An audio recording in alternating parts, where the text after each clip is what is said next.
Lisa Martinez walked through the metal corridors of Luna Base with her tablet in hand and hope in her heart.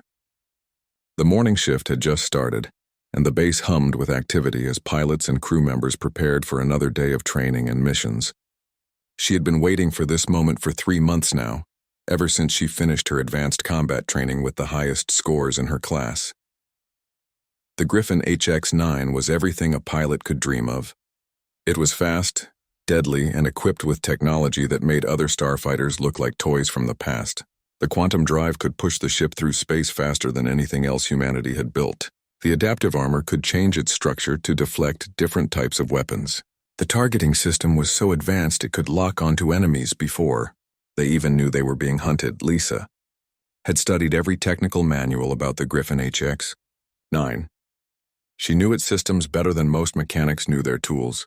She could recite the startup sequence from memory and had run simulations of combat scenarios until her fingers moved across the controls without conscious thought. Her flight instructor had told her she was one of the best natural pilots he had seen in 20 years of training. The requisition office was located in the lower levels of the base where the administrative work happened. Lisa had been here many times before for routine equipment requests, but today felt different. Today she was asking for the one thing that could change her entire military career. The Griffin HX-9 would put her on the front lines of humanity's war against the alien threats that lurked in the dark spaces between stars. Sergeant Pete Collins sat behind his desk looking bored as he processed paperwork.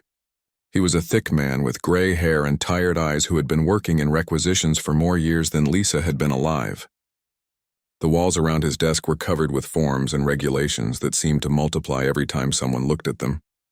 A coffee cup sat next to his computer screen with brown stains marking where he had spilled it many times before. Lisa approached the desk and placed her tablet down so Collins could see her request. She had filled out every form perfectly and included her training scores, flight records, and recommendations from 3 different instructors. Her service record showed no disciplinary actions, and her fitness reports were all marked excellent. Everything was in order according to military protocol. Collins picked up the tablet and scrolled through her information with the same expression he might use to read a grocery list. His eyes moved across the screen without showing any reaction to her impressive scores or the glowing recommendations from her superiors. Lisa stood quietly and waited while he reviewed everything she had submitted. After several minutes, Collins set the tablet down and looked up at Lisa with a shake of his head. "Sorry, Martinez, but I cannot approve this request," he said in a flat voice that suggested this conversation was already over in his mind. Lisa felt her stomach drop, but kept her expression neutral. "May I ask why, Sergeant?" she said carefully.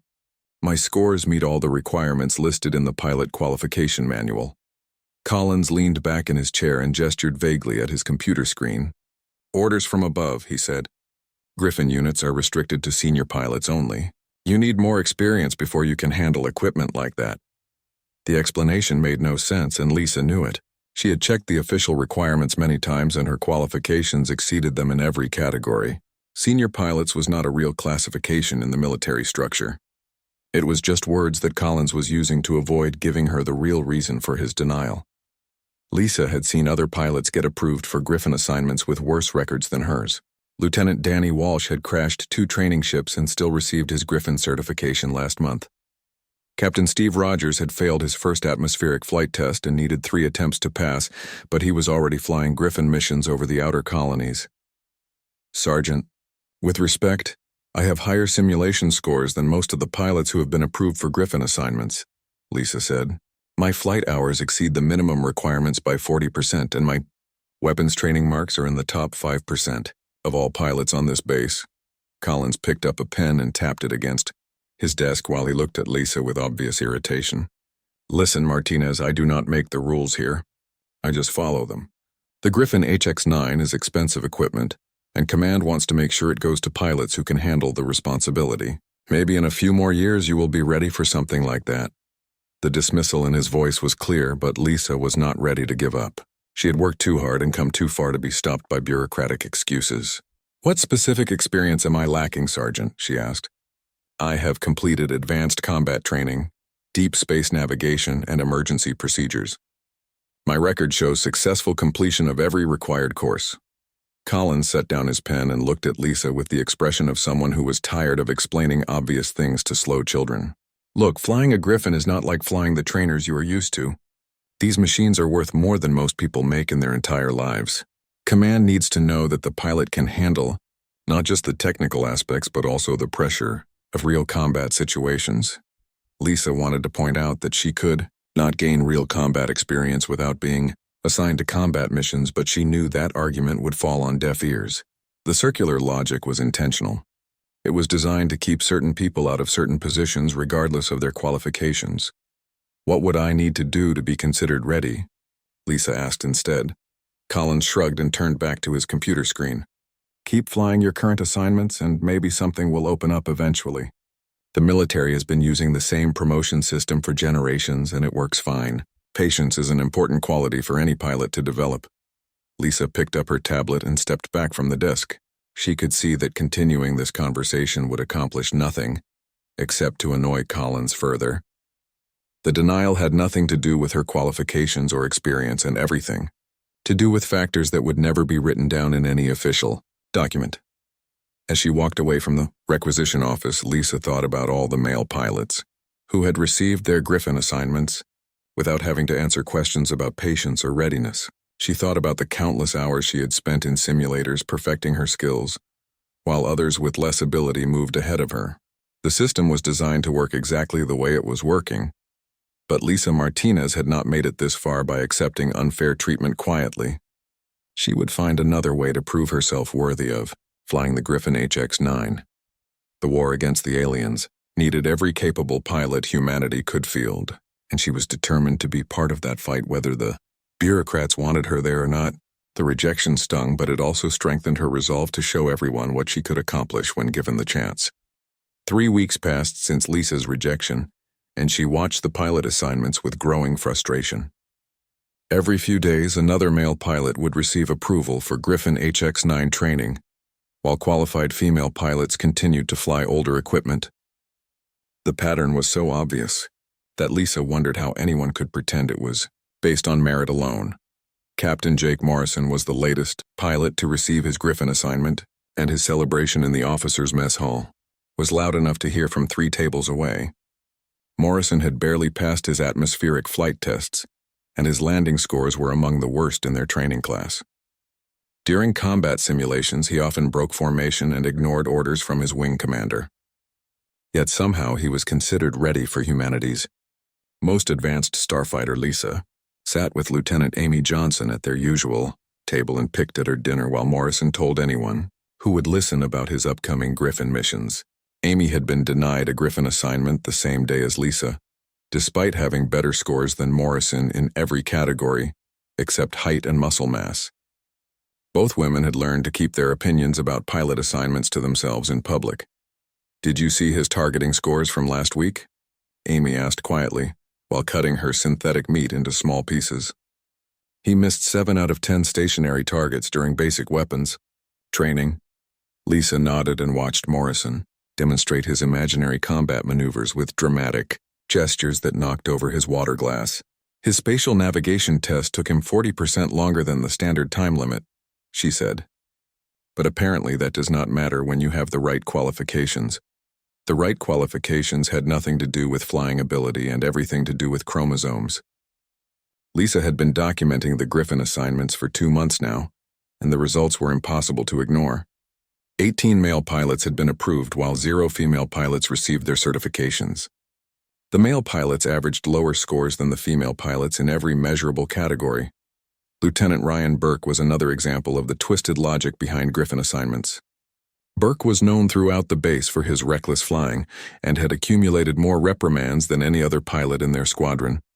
He once flew a training ship through a debris field during a routine patrol just to impress a visiting dignitary. The stunt had damaged his engines and required an emergency landing that could have killed him and his co-pilot.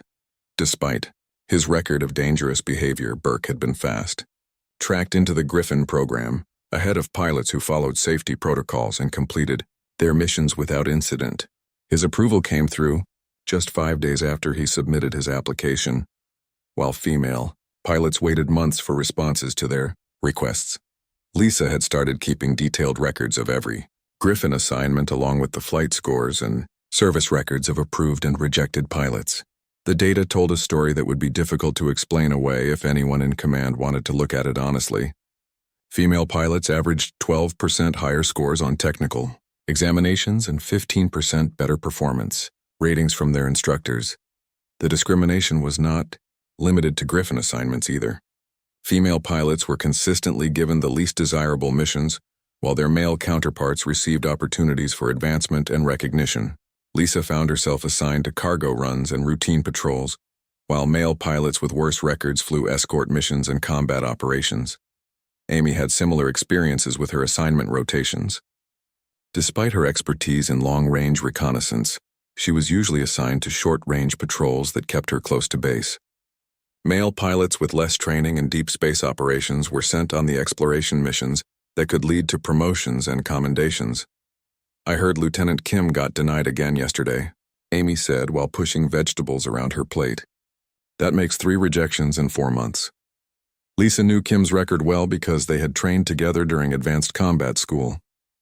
Kim was one of the most skilled pilots on the base with reaction times that were almost superhuman. She could thread a starfighter through asteroid fields that would challenge experienced pilots, and her gunnery scores were consistently perfect. Yet she was considered unready for Griffin operations. The official reasons for Kim's rejections were always vague bureaucratic language about experience requirements and readiness evaluations. Never any specific skills she lacked or training she needed to complete. Just the same meaningless phrases that could be interpreted any way the reviewer wanted. Lisa watched Morrison finish his dramatic story about simulated combat maneuvers that existed only in his imagination. His audience of junior pilots laughed at all the right moments and asked questions designed to keep him talking. Morrison basked in the attention and promised to share war stories once he started flying real Griffin missions. The irony was painful for Lisa to observe. Morrison would probably get those war stories because he would be flying combat missions, while more qualified pilots remained grounded. His incompetence might get other pilots killed, but he would still be considered more valuable than female pilots who could actually fly the ships effectively. After dinner, Lisa and Amy walked back to their quarters through corridors filled with recruitment posters showing heroic pilots defending humanity against alien threats. The propaganda depicted diverse crews working together to protect Earth and its colonies. Reality was quite different from the idealized images that decorated the walls. How long do you think we can keep requesting Griffin assignments before they start questioning our motivation? Amy asked as they reached the intersection where their paths diverged. Lisa had been wondering the same thing herself.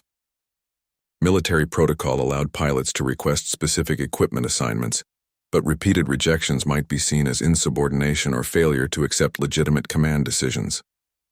The system was designed to make the victims of discrimination question themselves rather than the fairness of the process. I think we keep trying until they give us a real reason for the denials, Lisa said. They cannot hide behind bureaucratic language forever. Amy smiled, but her expression showed doubt about that optimistic assessment. Maybe they can, she said. This has been going on for longer than either of us has been here. Other female pilots have tried the same approach and ended up transferred to desk jobs or medical duties. The threat of administrative retaliation was real, and both women knew it. Military careers could be destroyed by commanders who wanted to punish pilots for asking uncomfortable questions or challenging established procedures. Lisa had seen it happen to other personnel who pushed too hard against the informal rules that governed base operations, but the alternative was to accept second-class status and watch male pilots with inferior skills receive the opportunities that should be based on merit alone. Lisa was not willing to give up on her dream of flying combat missions just because the current system was designed to exclude her. That night, Lisa updated her records with the latest Griffin assignments and calculated the growing disparity between male and female pilot opportunities. The numbers painted a clear picture of systematic discrimination that went far beyond individual prejudice or isolated incidents. It was institutional policy disguised as merit-based selection. She made copies of her data and stored them in multiple locations, including her personal files and a secure server off-base. Someday, someone might want to see evidence of how the military was wasting its human resources during a critical war. When that day came, Lisa would be ready with documentation that told the complete story. The emergency klaxon woke everyone on Luna Base at 0400 hours. Lisa rolled out of her bunk and grabbed her flight suit while the announcement echoed through the corridors. All pilots were to report to the main briefing room immediately for a priority mission assignment. The tone in the base commander's voice suggested this was not a drill. Lisa arrived at the briefing room to find it packed with pilots from every squadron on the base. The large display screen at the front showed a star map, with red indicators marking hostile activity in the Kepler 442 system. Colonel Frank Davis stood at the podium looking grim while his staff prepared briefing materials behind him. "Listen up, people," Davis said as the room settled into silence. "We have confirmed reports of Zephyrian forces establishing forward bases in the Kepler system. Intelligence suggests they are preparing for a major offensive against our outer colonies. Command needs detailed reconnaissance of their positions and capabilities before we can plan our response." The mission details appeared on the screen showing the locations of suspected alien bases scattered across 3 different planets in the system. Each site would require close-range surveillance to determine troop strength, defensive positions, and weapons capabilities. It was exactly the kind of dangerous assignment that could make or break a pilot's career. Lisa felt her pulse quicken as she studied the mission parameters. This was a chance to prove herself in real combat conditions and gain the experience that bureaucrats claimed she lacked. Deep space reconnaissance was one of her specialties, and she had trained extensively for exactly this type of operation. Colonel Davis continued his briefing with details about Zephyrian patrol patterns and known defensive capabilities. The aliens were skilled fighters with technology that rivaled humanity's best equipment. Their ships were fast and their weapons could punch through standard armor with devastating effect. Any pilot who volunteered for this mission would be risking their life for critical intelligence. "We need 12 pilots for this operation," Davis announced. 6 primary reconnaissance teams and 6 backup pilots in case we lose anyone during the mission. This is volunteer-only assignment, but I expect our best people to step forward. Hands immediately shot up around the room as pilots volunteered for the dangerous but prestigious mission. Lisa raised her hand along with Amy and several other female pilots. This was their chance to show what they could accomplish when given the opportunity to serve on the front lines. Davis looked around the room and began selecting pilots for the primary teams. Morrison was chosen despite his mediocre training scores. Burke got selected even though his reckless flying made him a liability. One by one, male pilots were assigned to the mission while qualified female volunteers were ignored. "Martinez," Davis said when he reached the backup assignments, "you will be backup pilot for Reconnaissance Team 4. Report to Captain Henderson for detailed briefing on your secondary role." Lisa felt a mixture of disappointment and relief at being included in any capacity. Backup pilot was better than being excluded entirely, but it meant she would only fly if one of the primary pilots was unable to complete the mission. Still, it was a chance to participate in real combat operations. After the main briefing, Lisa met with Captain Henderson to discuss her backup assignment. Henderson was a veteran pilot with experience in deep space operations and a reputation for bringing his people home alive. He looked over Lisa's file and nodded approvingly at her training scores. "Your job is to stay ready in case we lose someone during the initial phases," Henderson explained. "This mission has a high probability of casualties, and we may need backup pilots to complete the reconnaissance objectives. Study the mission files and be prepared to launch on 30 minutes' notice." Lisa spent the next 2 days memorizing every detail of the mission plan. She studied star charts of the Kepler system until she could navigate to any target location without looking at her instruments. She reviewed Zephyrian fighter capabilities and defensive tactics until she could predict their likely responses to human reconnaissance activities. The primary mission teams prepared for departure while Lisa waited in the ready room with the other backup pilots. She watched through the observation windows as Griffin HX-9 fighters were loaded with specialized reconnaissance equipment and long-range fuel pods. The advanced ships gleamed under the hangar lights like deadly works of art. Lisa's assignment was to fly an aging Falcon-class scout ship if called into action. The Falcon was reliable, but outdated compared to the Griffin fighters that primary teams would be using. Its stealth systems were 2 generations behind current technology, and its defensive capabilities were minimal. If she encountered enemy fighters, the old ship would be badly outmatched. On the morning of departure, 3 primary pilots were grounded due to equipment failures and medical issues. Henderson approached Lisa along with 2 other backup pilots and told them they were being activated for the mission. Lisa felt a surge of excitement mixed with fear as she realized she would finally get her chance to prove herself in combat.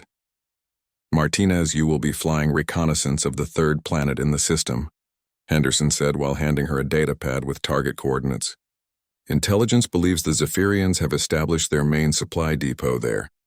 We need detailed scans of their facilities and troop concentrations." Lisa hurried to the flight deck where ground crews were preparing her Falcon for departure. The old ship looked even more outdated next to the sleek Griffin fighters that other pilots would be flying. But it was space-worthy and equipped with the sensors she would need to complete her reconnaissance objectives. The mission briefing had emphasized the importance of stealth and avoiding contact with enemy forces. Reconnaissance pilots were not expected to engage in combat, but to gather intelligence and return safely with their findings. Lisa's job was to get close enough to scan the Zephyrian positions without being detected. As she completed her pre-flight checks, Lisa thought about all the male pilots who had been assigned Griffin fighters for this mission despite having worse training records than hers. They would be flying humanity's most advanced equipment, while she made do with an obsolete scout ship. The unfairness of the situation was obvious, but there was nothing she could do about it now. The mission launch proceeded smoothly with all 12 reconnaissance ships departing Luna Base in formation before splitting up to approach their individual targets. Lisa watched the Griffin fighters disappear into hyperspace, knowing that their advanced drives would get them to the Kepler system hours before her slower ship arrived. During the long journey through hyperspace, Lisa reviewed her mission objectives and planned her approach to the target planet. She would need to use every trick she had learned during training to avoid detection, while gathering the intelligence that command needed. Failure was not an option, because too many lives depended on the information she would bring back. The irony was not lost on her that she was risking her life in an obsolete ship while less qualified. Pilots flew state-of-the-art equipment, but this was her chance to prove that competence mattered more than bureaucratic prejudice. If she succeeded, the mission would demonstrate that female pilots deserved the same opportunities as their male counterparts. Lisa's Falcon scout ship dropped out of hyperspace at the edge of the Kepler 442 system, with its stealth systems already engaged. The journey had taken 18 hours compared to the 12 hours that Griffin fighters would have needed, but she had arrived safely in enemy territory. Her mission was to gather intelligence on Zephyrian positions without being detected or engaged. The 3rd planet hung before her like a brown and gray marble against the star field.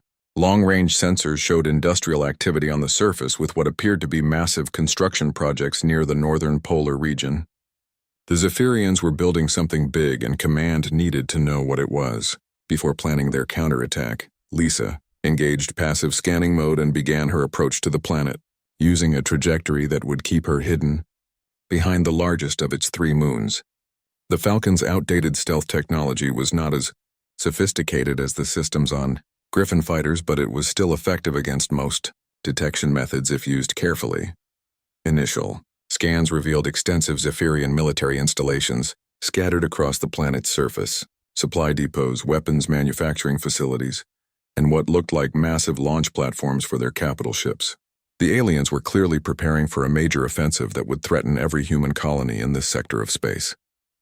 Lisa maneuvered her ship closer to get detailed readings on the industrial complexes.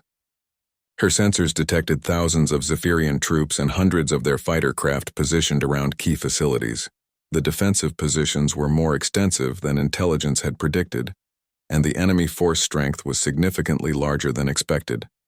As she moved into optimal scanning range, Lisa noticed fluctuations in her stealth field generators.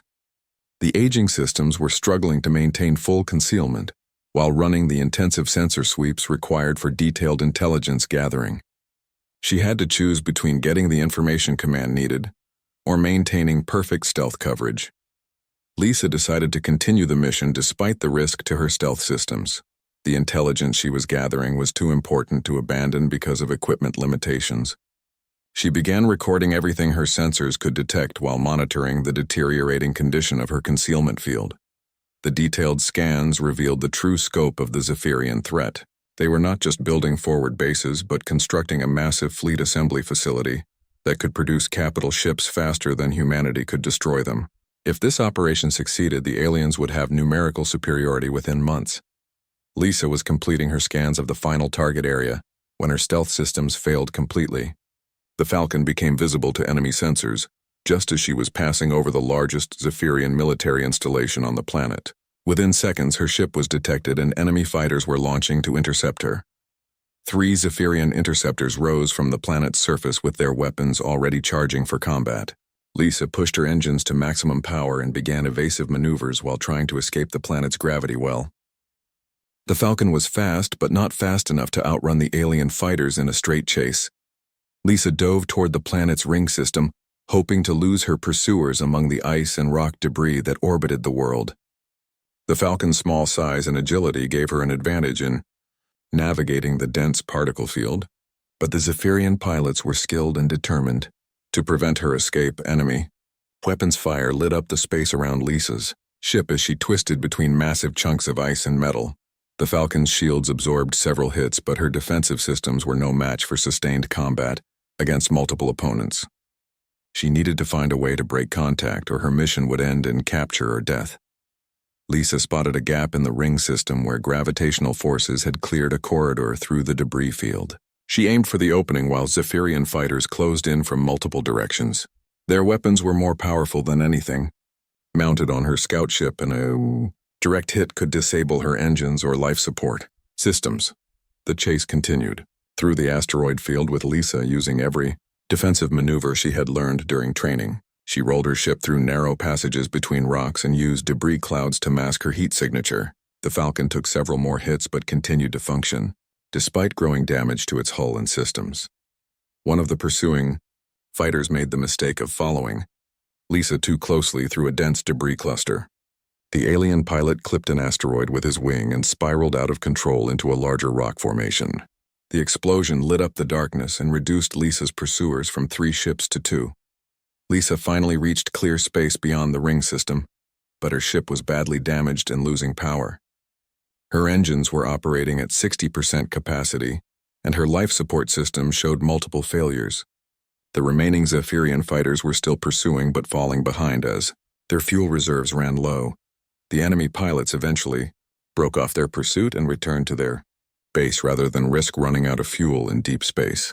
Lisa continued toward the edge of the system with her ship barely holding together and her mission objectives completed despite the equipment failures and enemy contact. During the long journey back to friendly space, Lisa transmitted her intelligence data to Luna Base using encrypted burst communications. The information she had gathered painted a grim picture of Zephyrian military capabilities and their plans for expansion into human-controlled territory. Her ship's condition continued to deteriorate during the return trip.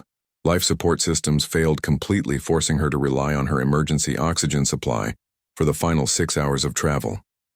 The engines shut down twice, requiring dangerous restart procedures that could have left her stranded in deep space. Lisa limped into Luna Base 17 hours after her scheduled return time with her ship's hull breached in 3 places and most systems either damaged or completely offline. Ground crews were amazed that the old Falcon had survived the mission at all given the extent of damage it had sustained during combat. The intelligence Lisa brought back was exactly what command needed to plan their response to the Zephyrian threat. Her detailed scans provided precise locations for enemy installations and accurate assessments of their defensive capabilities. The mission had succeeded despite equipment failures and enemy contact that should have resulted in her capture or death. Lisa was taken to the medical bay for treatment of injuries sustained during the emergency return flight. Smoke inhalation and minor burns from electrical fires had left her weak but alive. The medical staff was impressed that she had managed to fly a heavily damaged ship for nearly 20 hours without losing consciousness. As she recovered in the medical bay, Lisa reflected on the mission and what it meant for her military career. She had proven herself capable of completing dangerous reconnaissance operations under adverse conditions. Her piloting skills had kept her alive when better equipment might have saved less skilled pilots from ever being detected. The irony was not lost on her that she had risked her life in an outdated ship while less qualified. Pilots flew advanced fighters on less dangerous missions, but she had succeeded where others might have failed and brought back intelligence that could save thousands of human lives. That had to count for something regardless of the bureaucratic prejudices that had put her in an inferior ship. Lisa spent 3 days recovering in the medical bay, while her mission reports were processed by intelligence analysts. The information she had gathered about Zephyrian military installations was exactly what command needed to plan their counteroffensive, but she wondered how her individual contribution would be acknowledged in the official records. Captain Henderson visited her on the second day to discuss the mission debriefing. He sat beside her hospital bed with a datapad containing the preliminary intelligence assessment based on her reconnaissance findings. His expression was serious as he reviewed the information she had risked her life to obtain. "The data you brought back is invaluable, Martinez," Henderson said while scrolling through her detailed scans of enemy positions.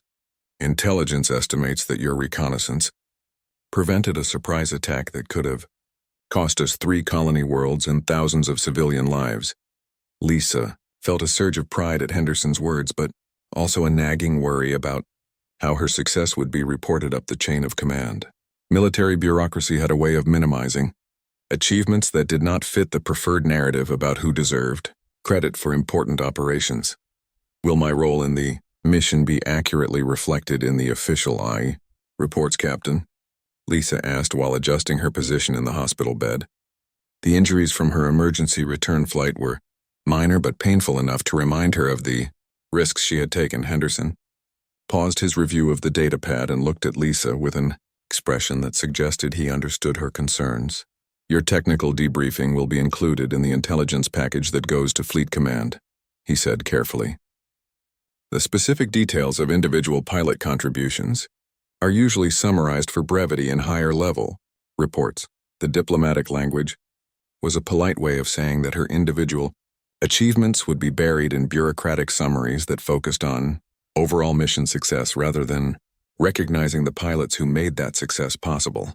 Lisa had seen it happen to other personnel whose accomplishments were inconvenient for the established hierarchy. When Lisa was released from the medical bay, she requested a copy of her official mission report from the intelligence department. What she received was a sanitized document that made no mention of her equipment failures, enemy contact, or the heroic flying that had saved both her life and the mission objectives.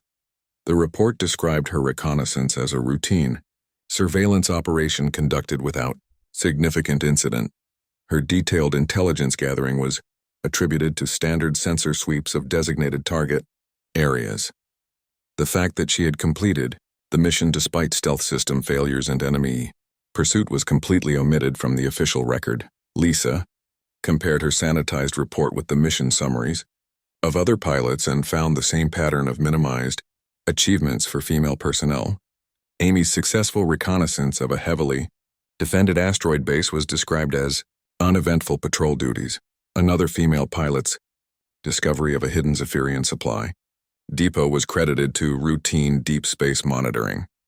Meanwhile, the reports for male pilots contained detailed descriptions of their tactical decisions and individual contributions to mission success. Morrison's routine escort duty was described as skillful defensive maneuvering in hostile territory.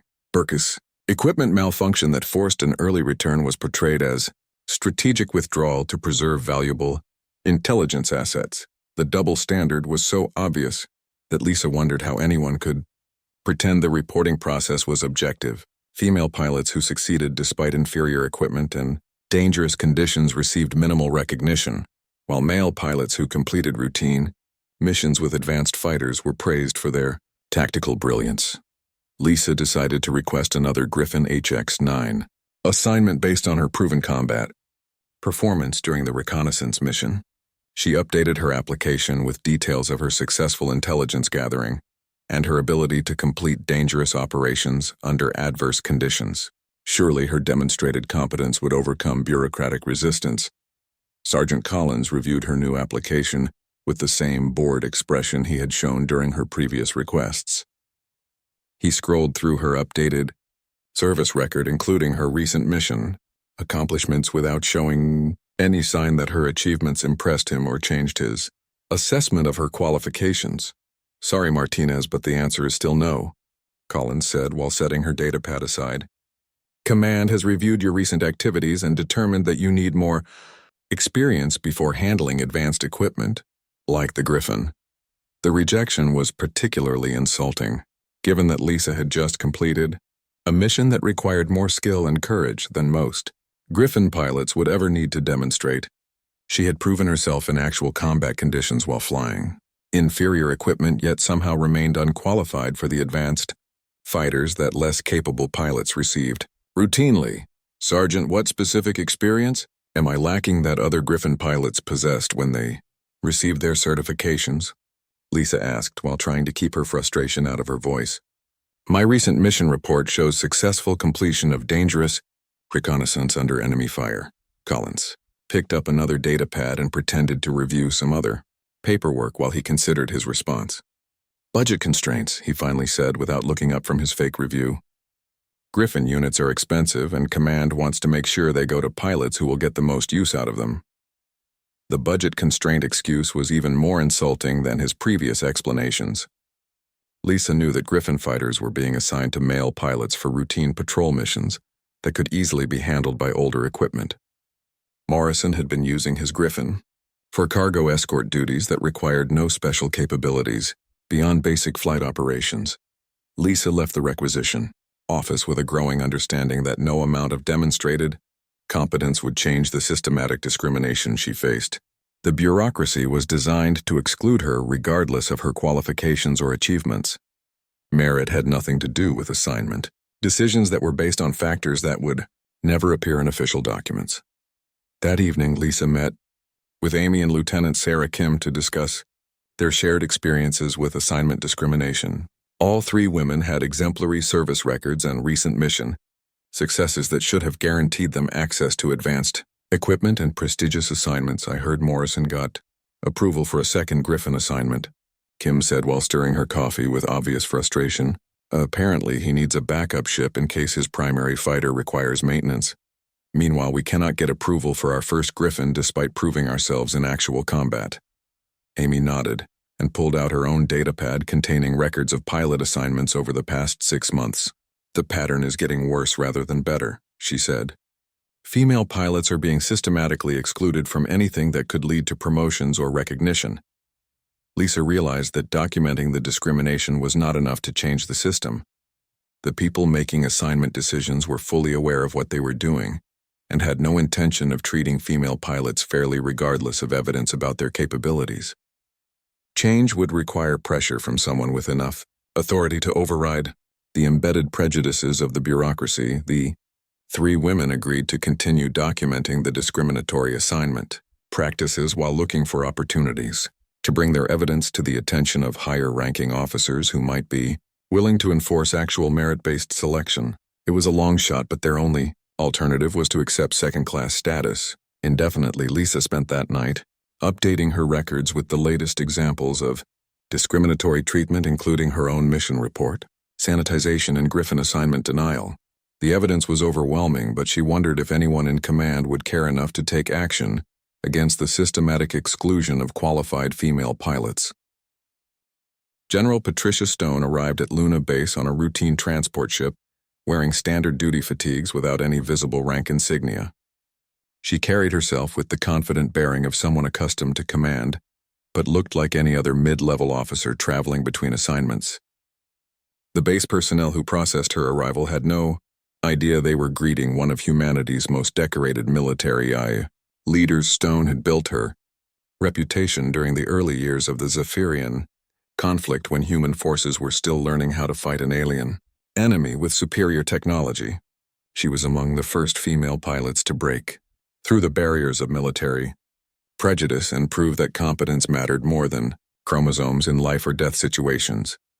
The general's unannounced inspection was prompted by reports of personnel irregularities at Luna Base that had reached the attention of Fleet Command. Whispers about discriminatory assignment practices and the systematic exclusion of qualified female pilots had filtered up through unofficial channels despite efforts to suppress such complaints.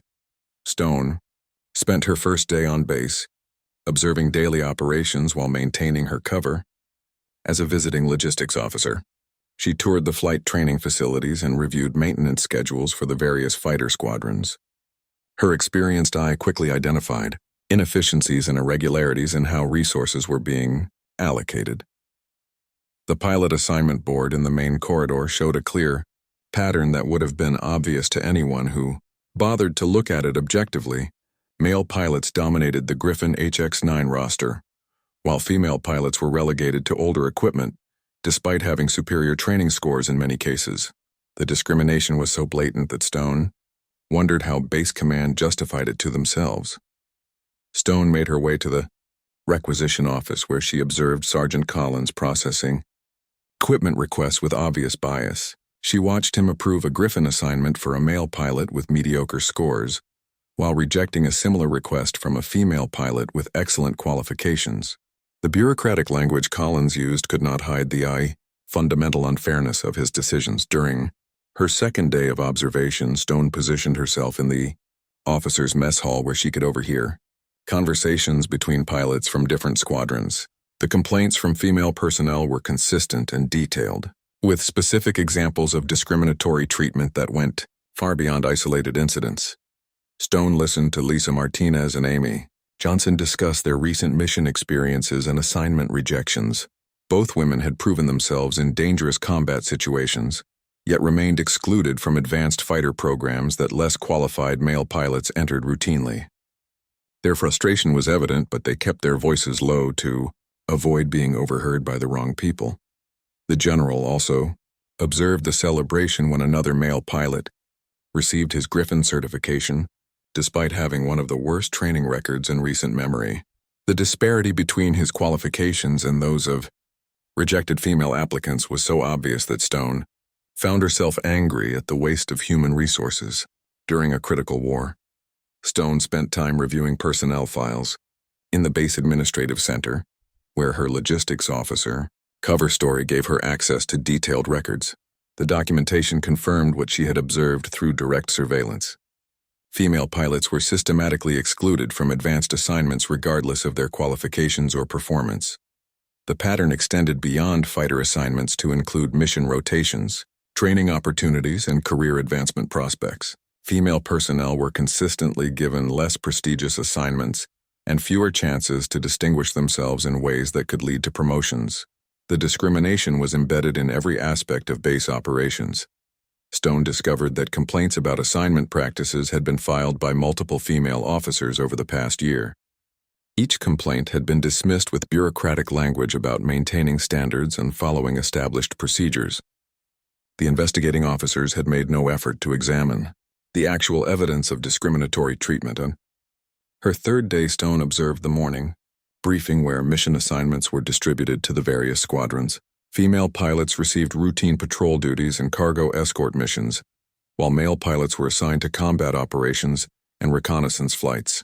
The mission distribution showed the same bias as equipment assignments. Stone watched Colonel Davis conduct the briefing with professional efficiency while systematically excluding qualified female personnel from meaningful roles. Davis seemed genuinely unaware that his assignment decisions followed discriminatory patterns rather than merit-based selection. The bias was so ingrained that he probably considered it normal operating procedure. After the briefing, Stone followed several pilots to the equipment checkout area where she observed the daily interactions between personnel and support staff. The casual sexism displayed by some male personnel was remarkable for its openness and the apparent acceptance it received from supervisors who should have intervened. Stone noticed that female pilots were often questioned more extensively about their equipment needs and mission requirements, while male pilots received expedited service with minimal scrutiny. The different standards of treatment were subtle but consistent across multiple interactions, she observed.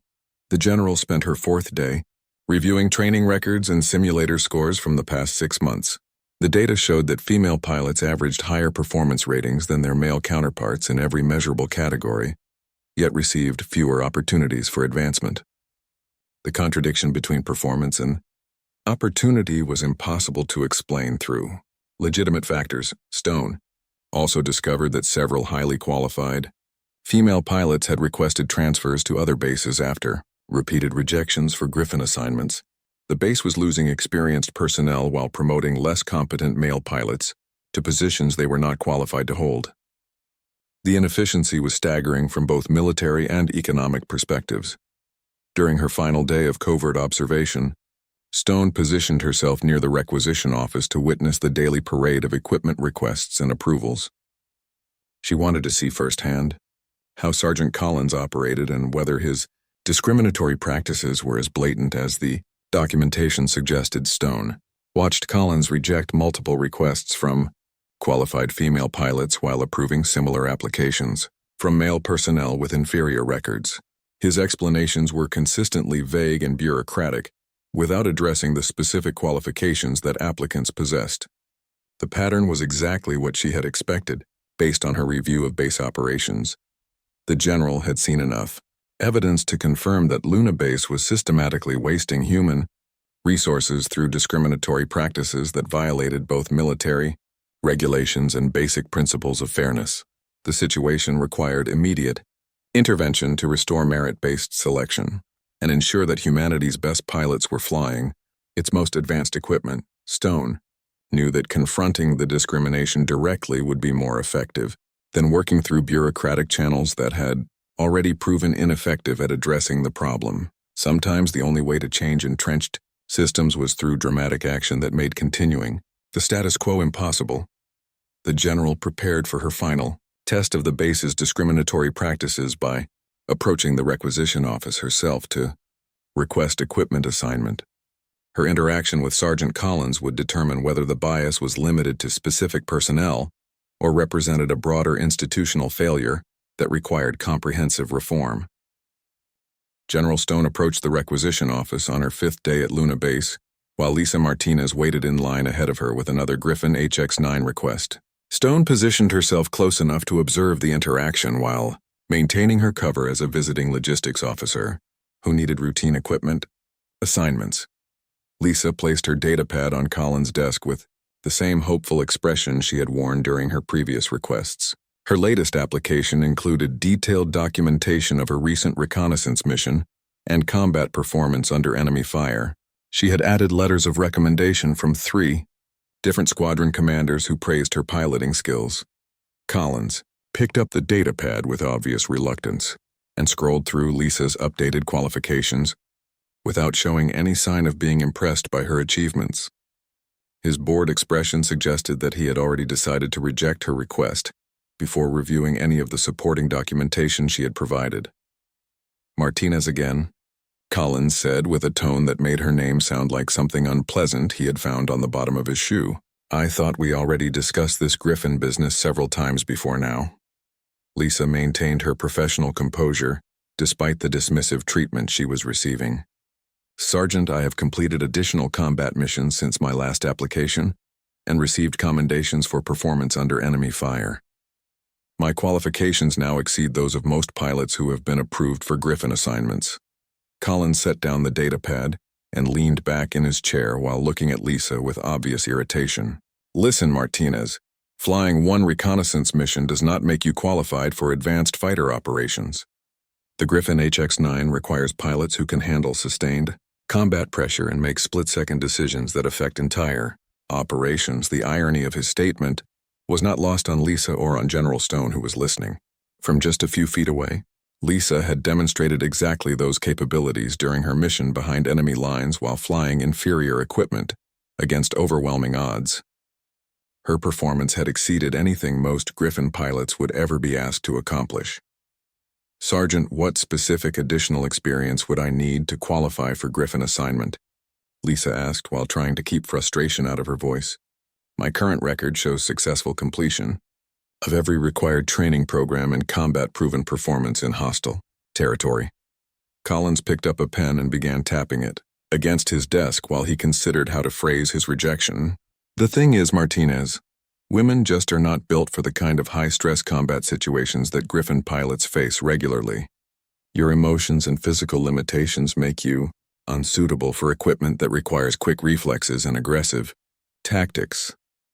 The sexist remarks were spoken loudly enough for everyone in the requisition area to hear, including several male pilots who nodded in agreement with Collins's assessment. General Stone felt her anger rising at the casual bigotry being displayed by military personnel who should have known better.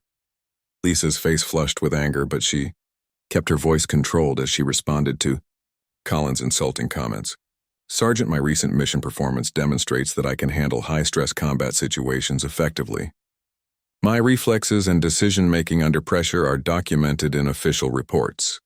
Collins waved his hand dismissively and turned toward his computer screen as if the conversation was already over. Look, Martinez, I do not make the rules here, but I have to follow them. Women belong in support roles where they can contribute without putting themselves or others at risk. Maybe you should consider requesting assignment to medical or communications duties.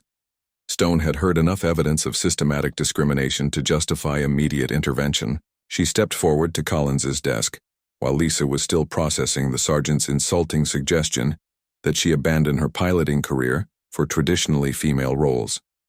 Excuse me, Sergeant, Stone said in a polite voice that gave no indication of her growing anger. I am a new transfer to this base, and I would like to request assignment to a Griffin CX-9 fighter for my upcoming missions. Collins looked up from his computer screen and examined Stone with the same dismissive expression he had used with Lisa. He saw a woman in standard military fatigues, without visible rank insignia, who appeared to be in her 40s. His assessment was clearly negative based on gender alone. Another one, Collins muttered under his breath while reaching for a blank rejection form. Look, lady, I just finished explaining to your friend here why women are not suited for Griffin operations. The same rules apply to everyone regardless of their personal opinions about gender equality. Stone maintained her calm exterior while Collins prepared to deliver the same discriminatory rejection he had given to countless other female pilots. What specific qualifications do I lack for Griffin assignment? She asked in a tone that suggested genuine curiosity rather than challenge. Collins did not even bother to ask for Stone's service record or training documentation before responding. Women do not have the physical strength or mental toughness required for advanced fighter operations.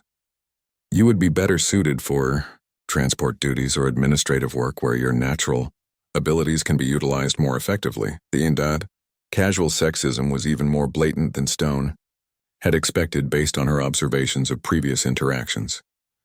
Collins was not even pretending to evaluate individual qualifications before rejecting female applicants. His discrimination was pure prejudice without any attempt at bureaucratic justification. I see, Stone said while unbuttoning her duty jacket. So you believe that gender is more important than actual qualifications when determining pilot assignments? Collins nodded emphatically, while other personnel in the requisition area gathered around to watch the confrontation develop. That is exactly right. Military operations are no place for social experiments or political correctness.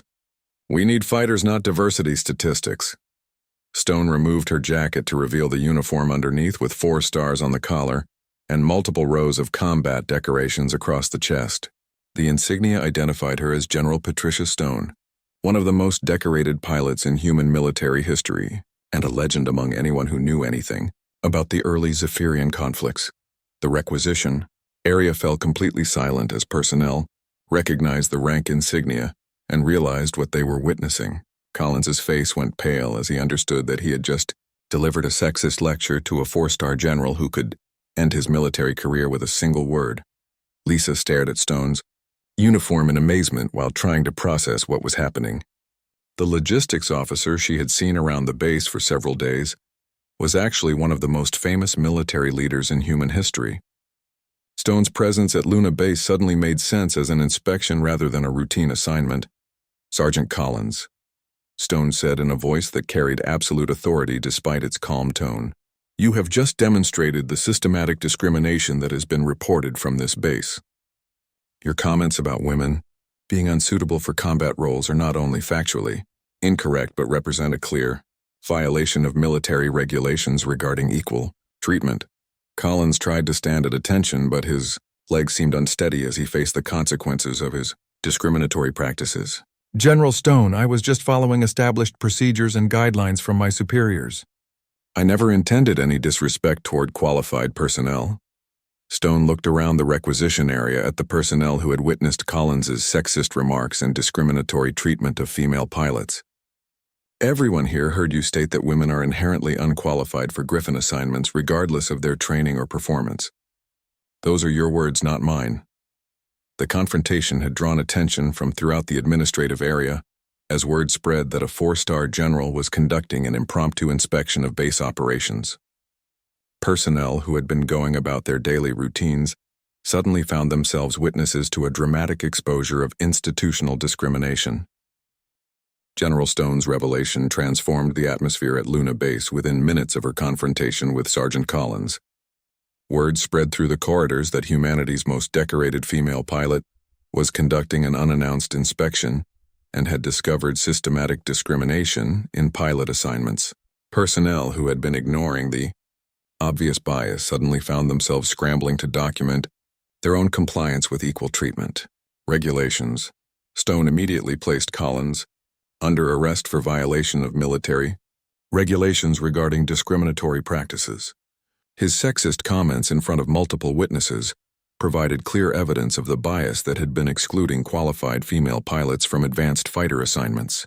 The sergeant's casual bigotry had finally caught up with him in the most dramatic way possible.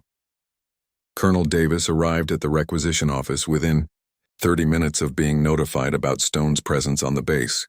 His face was pale as he realized that his command had been exposed for systematic discrimination by one of the most respected generals in the military. Davis had built his career on following procedures, but now those same procedures were being revealed as fundamentally flawed. "General Stone," Davis said, while standing at rigid attention, "I was not informed of your inspection visit to Luna Base. If I had known you were coming, I would have prepared a full briefing on our operations and personnel assignments." Stone looked at Davis with the expression of someone who had seen enough evidence of institutional failure to justify comprehensive reform. "Colonel, the whole point of an unannounced inspection is to observe normal operations, without the artificial improvements that commanders implement when they know they are being evaluated."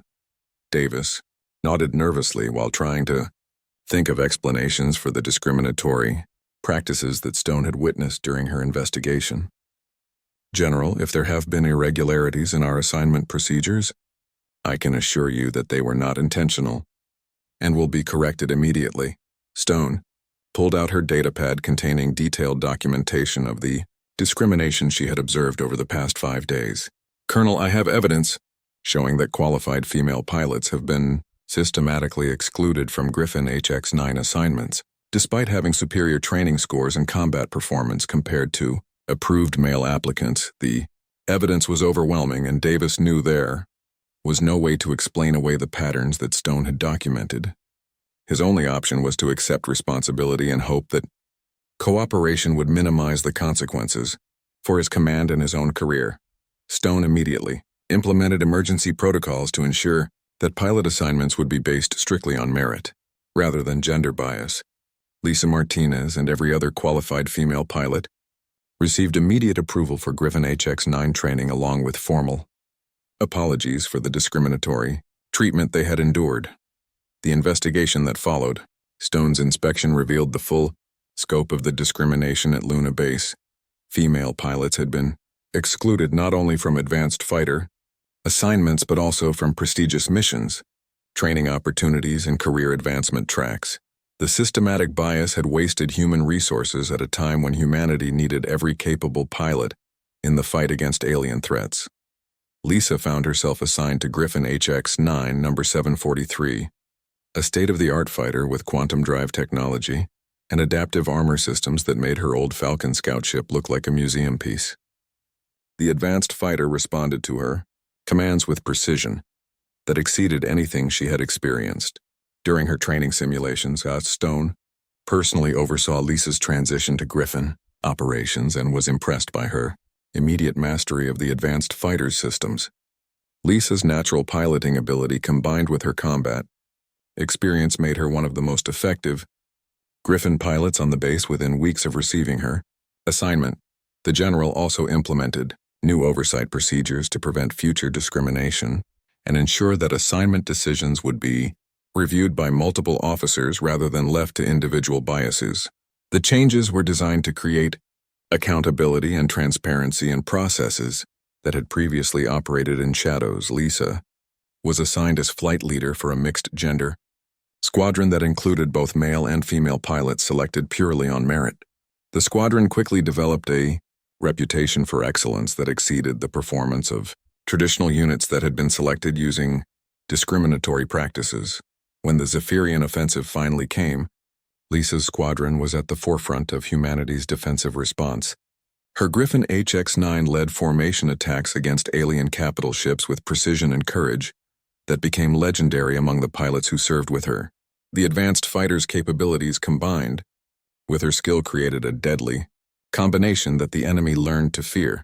The squadron's success in combat operations provided final proof that merit-based selection produced better results than discrimination based on irrelevant factors. Female pilots who had been excluded from advanced assignments proved themselves as capable as anyone when given equal opportunities and equipment. Morrison and Burke, the male pilots who had received Griffin assignments despite inferior qualifications, struggled to keep up with the performance standards established by merit-based selection. Both men eventually requested transfers to less demanding positions after repeated failures in combat situations at Stone's. Reforms at Luna Base became a model for military installations throughout human-controlled space. Her documentation of discriminatory practices and the improved performance that followed, merit-based assignments convinced even skeptical commanders that equal treatment was not just morally correct, but strategically necessary. Lisa's combat record continued to grow as she led her squadron through increasingly dangerous missions against Zephyrian forces. Her Griffin HX-9 became one of the most recognizable fighters in the fleet, with kill markings that testified to her effectiveness in battle. More importantly, her success inspired other female pilots who had faced similar discrimination to persevere in their pursuit of equal treatment. The war against the Zephyrians eventually ended with humanity's victory, due in large part to the superior performance of military units that had embraced merit-based selection over traditional prejudices. The aliens had underestimated human adaptability and the strength that came from utilizing all available talent regardless of gender. Lisa retired from active duty as a decorated combat veteran with commendations that filled an entire wall of her quarters. Her service record became required reading at military academies, where future officers learned about the importance of leadership, courage, and the dangers of allowing prejudice to override competence. General Stone's inspection of Luna Base was remembered as a turning point in military culture that marked the end of systematic discrimination against female personnel. Her courage in confronting entrenched bias helped ensure that future generations of pilots would be judged by their abilities, rather than their chromosomes. The Griffin HX-9 that Lisa had been denied for so long became the foundation of her legendary career as one of humanity's greatest combat pilots. Her story proved that when artificial barriers were removed and merit was allowed to determine advancement, everyone benefited from the improved performance and efficiency that followed years later. When young pilots asked Lisa about her experiences with discrimination, she would tell them that the most important lesson was never to accept unfair treatment as inevitable. Change was possible when people had the courage to challenge systems that wasted human potential in service of prejudice rather than performance. The legacy of Stone's intervention at Luna Base lived on in military regulations that required transparent assignment processes and regular audits to prevent discrimination. The reforms ensured that future Lisa Martinezes would not have to prove themselves twice as hard to receive half the recognition that their qualifications deserved.